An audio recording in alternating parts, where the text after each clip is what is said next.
Hello મિત્રો, જો પેલી કહેવત છે ને કે ક્યાં ગયો હતો તો ડુંગરા ખેડવા. તો આજે આપણે ડુંગરા ખેડવા આવી ગયા છીએ. આપણે આ ડુંગરો ખેડવાનો છે આજે આખો, કારણ કે આપણે અહીંયા બનાવવાની છે ઝૂંપડી. ત્રણેય બ્લોકનું લોકેશન જોવો તમે, એક સરખું લોકેશન આવે ત્રણેય બ્લોક. આપણે અહીંયા ઝૂંપડી બનાવવાની છે ડુંગરા માટે. બેસ્ટ લોકેશન આવવાનું છે. ઝૂંપડી બને આપણે છેલ્લે વિડીયોની અંદર બનાવી દીધું. આપણે ઝૂંપડી પણ બનાવવાની છે આ જગ્યા પર. ઝૂંપડી પણ મસ્તની બનાવવાની છે, કારણ કે ડુંગરા ઉપર જે ઝૂંપડી આવે છે એટલે લોકેશન કંઈક અલગ જ હોય.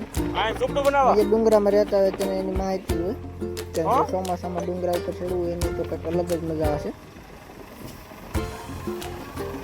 તો આજે આપણે ડુંગરો ખેડી નાખીએ. વાદળા પણ થઈ ગયા છે, તો ચોમાસાની ફૂલ તૈયારી છે. હવે વરસાદ થઈ જાય એટલે સારું છે.